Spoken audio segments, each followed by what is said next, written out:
সম্মানিত উপস্থিতি, শুধু রাসূল সাল্লাল্লাহু আলাইহি ওয়াসাল্লামের কথা দিয়ে নয়, বরং মহান আল্লাহর কথাতেও বোঝা যায় যে জাল হাদিস বানানো, জয়ীফ হাদিস বর্ণনা করা কতটা ভয়াবহ।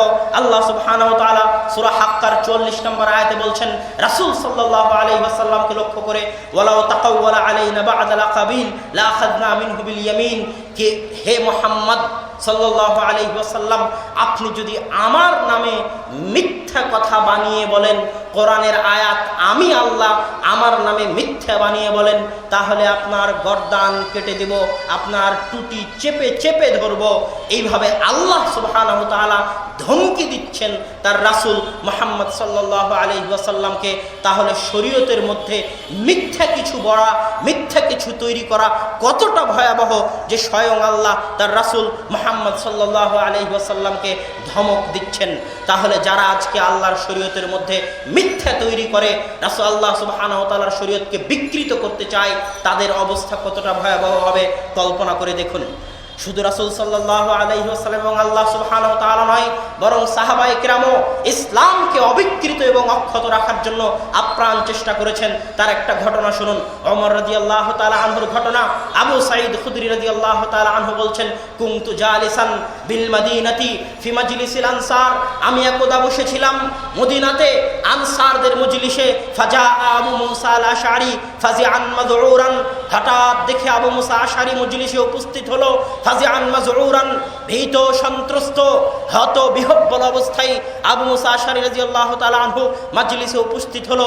তখন আমরা তাকে জিজ্ঞেস করলাম, মা শানুকা, হে আবু মুসা আশআরি, কি সমস্যা, কি কাহিনী, কি প্রবলেম যে তুমি হত বিহব্বল ভীত সন্ত্রস্ত অবস্থায় মজলিসে উপস্থিত হয়েছো?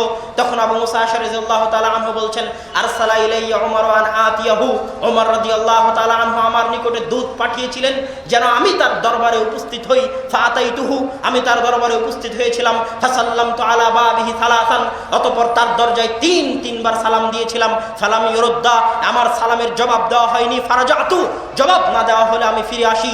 অতঃপর যখন ওমর রাদিয়াল্লাহু তাআলা আনহুর সাথে আমার দেখা হয়, তিনি আমাকে বলেন, মা মানাআকা আন তাতিয়ানি, তোমাকে কিসে বাধা দিল আমার দরজায় আসতে, আমার বাড়িতে আসতে, অথচ আমি তোমাকে নির্দেশ দিয়েছিলাম যে তুমি আমার বাড়িতে আসো, আমার ঘরে আসো।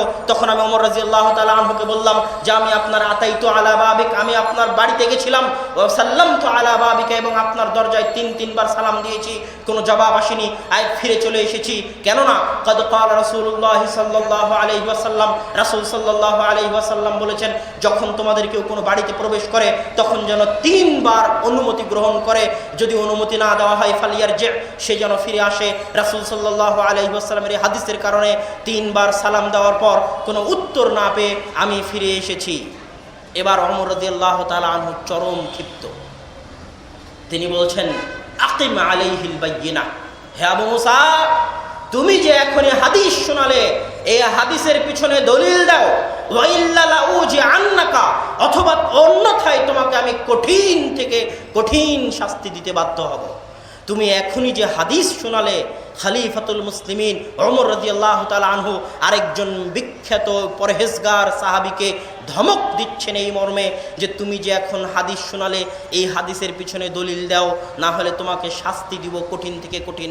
আর আমরা বক্তাকে জিজ্ঞেস করতে ভয় পাই যে আপনার হাদিসের দলিল দেন। এই হলো আমাদের ইমানের অবস্থা, যে আপনি বক্তব্যে হাদিস বললেন, এই হাদিসের দলিল দেন, এটা আমরা বক্তাকে জিজ্ঞেস করতে ভয় পাই।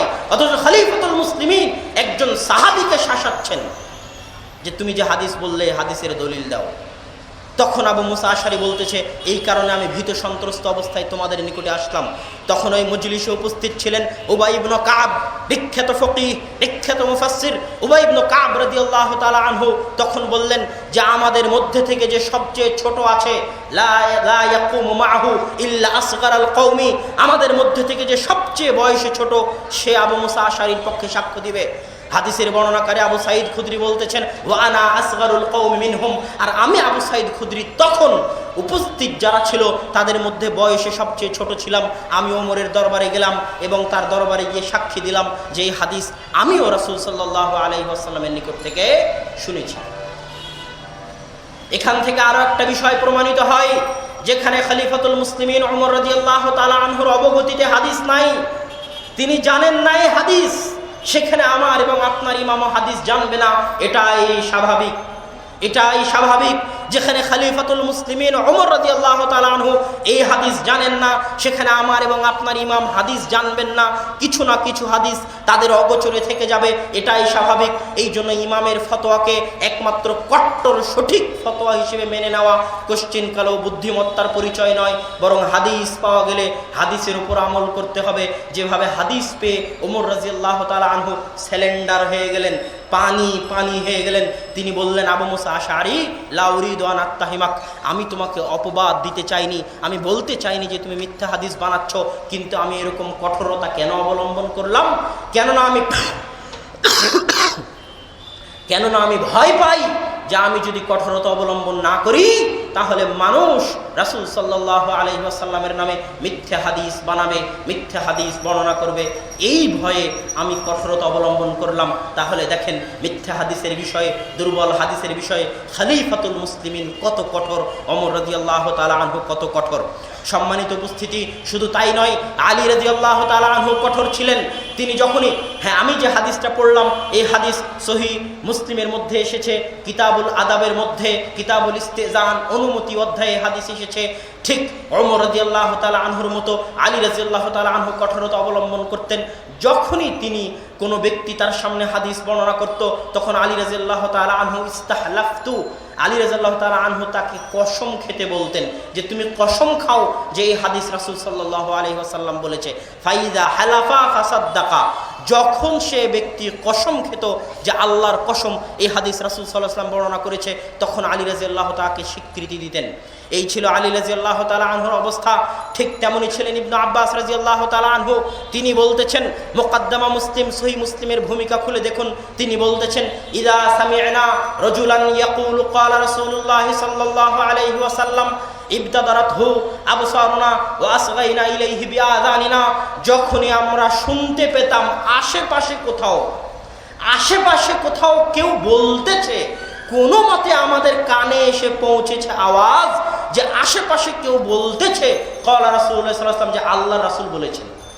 আশেপাশে থেকে কোনো আওয়াজ যদি আমাদের কানে পৌঁছতো, রাসূলের কোনো হাদিস কেউ শোনাচ্ছে, কেউ বলতেছে যে ক্বালা রাসূল সাল্লাল্লাহু আলাইহি ওয়াসাল্লাম, তাহলে আমরা সব কাজ বন্ধ করে দিতাম। ইবতাদারাত ইলাইহি আবসারুনা, চোখ দিয়ে তাকিয়ে দেখতাম কি সেই হাদিস, আর কান খাড়া করে শুনতাম, আসগাইনা ইলাইহি বিআযানিনা, কান খাড়া করে শুনতাম যে হাদিসটা কি। ফালাম্মা রাকিবান নাসু সা'বা ওয়াদ দালুল, কিন্তু দুঃখজনক হলো সত্য, যখন ফিতনার যুগ চলে আসলো, যখন মানুষ সত্য মিথ্যা মিশিয়ে দিল, তখন আমরা আর ক্বালা রাসূলুল্লাহ, রাসূল সাল্লাল্লাহু আলাইহি ওয়াসাল্লাম বলেছেন শুনলে আর বিশ্বাস করি না। লা নাখুযু ইল্লা মা না'রিফ, তখন আমরা যাচাই বাছাই করে গ্রহণ করি, যাচাই বাছাই ছাড়া গ্রহণ করি না। ইবনে আব্বাস বলতেছেন রাদিয়াল্লাহু তাআলা আনহুমা, মুকদ্দমা মুসলিম সহিহ মুসলিমের ভূমিকা খুলে দেখুন। ইবনে মাসউদ রাদিয়াল্লাহু তাআলা আনহু থেকে বর্ণিত, তিনি বলেন, ইবনে মাসউদ রাদিয়াল্লাহু তাআলা আনহু বলতেছেন, ইন্নাশ শাইতানা লা ইয়াতামাসসালু ফি সূরাতি রাজুলি, শুনে রাখো হে মানুষ, শয়তান মানুষের আকৃতি ধারণ করে জনসমাজের মধ্যে আসে, ফায়ুহাদ্দিসুনা বিহাদিসিন মিনাল কাযিব, অতঃপর মিথ্যা হাদিস বর্ণনা করে। শয়তান মানুষের রূপ ধারণ করে আসে এবং মিথ্যা হাদিস বর্ণনা করে, এবং মিথ্যা হাদিস বর্ণনা করার পর চলে যাওয়ার পর মানুষজন বলে যে আমি হাদিস শুনেছি এমন ব্যক্তির নিকট থেকে, আরিফু ওয়াজহাহু ওয়ালা আদরি ইসমাহু, যাকে দেখলে চিনতে পারবো কিন্তু বলতে পারবো না সে কে, তার নাম কি, তার বাড়ি কোথায়, কিন্তু চেহারা যদি দেখি তাহলে চিনতে পারবো। ইবনে মাসউদ বলতেছেন, শয়তান মানুষের রূপ নিয়ে আসবে, মানুষের রূপ নিয়ে এসে মিথ্যা হাদিস বলবে, মিথ্যা হাদিস বলার পর চলে যাওয়ার পর মানুষ বলবে এই হাদিস আমি এমন ব্যক্তির নিকট থেকে শুনেছি যাকে দেখলে চিনতে পারবো, কিন্তু তাকে আমি চিনি না, তার নাম ধাম জানি না, তার বাড়ি কোথায় জানি না। এই কথা প্রমাণ করে, এই হাদিস প্রমাণ করে, আজকে যারা চেহারাকে গোপন করে অডিওর মাধ্যমে যুবক সমাজকে বিভ্রান্ত করতেছে, নিজের পরিচয়কে গোপন করে ইউটিউবে এবং ফেসবুকে এমন সমস্ত অডিও ছেড়ে জঙ্গিবাদকে উস্কে দিচ্ছে, তারা যে শয়তান নয় তার কোনো গ্যারেন্টি নাই। ইবনে মাসউদ রাদিয়াল্লাহু তাআলা আনহুর কথা অনুযায়ী যাচাই বাছাই ছাড়া এই সমস্ত অপরিচিত ব্যক্তিদের কথা, এই সমস্ত অপরিচিত ব্যক্তিদের বক্তব্য শোনা যাবে না, দেখাও যাবে না, শেয়ারও করা যাবে না, অন্যথায় আপনি মিথ্যুকদের অন্তর্ভুক্ত হবেন। ইবনু সিরিন রাহিমাহুল্লাহ বলতেছেন, লাম ইয়াকুনু ইয়াসআলুনা আনিল ইসনাদ ফালাম্মা ওয়াকাআতিল ফিতনাহ। মুহাম্মদ ইবনু সিরিন বলতেছেন, আমরা আগে সানাদ সম্পর্কে জিজ্ঞেস করতাম না, কিন্তু যখন ফিতনা পতিত হলো, ফিতনা চলে আসলো, মিথ্যার যুগ শুরু হলো, তখন আমরা দেখি যে কে এই হাদিসের বর্ণনাকারী। তখন আমরা বলি, সাম্মুলানা রিজালাকুম, ওহে মানুষ, তুমি যে হাদিস বলতেছো, এই হাদিসের বর্ণনাকারীকে, তার নাম কি, তার পরিচয় কি, তা আমাদেরকে শোনাও। ফাইনদারু ইলা আহলিস সুন্নাহ, যদি সে আহলুস সুন্নাহর অনুসারী হয় তাহলে তার হাদিস গ্রহণ করা হতো, আর যদি আহলুল বিদআর অন্তর্ভুক্ত হয় তাহলে তার হাদিস গ্রহণ করা হতো না। তিনি আরও কয়েকটি কথা বলেছেন যা খুব গুরুত্বপূর্ণ। তিনি বলছেন, ইন্না হাযাদ দীন ইলমুন, এই জ্ঞান, এই দ্বীন তোমরা যে গ্রহণ করতেছো, তোমাদেরকে দেখতে হবে, আম্মান তাখুযুনা দীনাকুম ফানজুরু আম্মান তাখুযুনা দীনাকুম, তোমরা এই দ্বীনের জ্ঞান গ্রহণ করার আগে দেখো যে তোমরা কার নিকট থেকে জ্ঞান হাসিল করতেছো, কার নিকট থেকে বক্তব্য শুনতেছো, কার কথা শুনতেছো, কার কথা মানতেছো। এটা শোনার আগে যাচাই বাছাই করো যে সে ব্যক্তিকে, সে কোথায় পড়াশোনা করেছে, তার কি যোগ্যতা, এটা যাচাই বাছাই করার পরে তোমরা তার নিকটে জ্ঞান হাসিল করো। কে বলতেছেন? মুহাম্মদ ইবনে সিরিন রাহিমাহুল্লাহ বলতেছেন।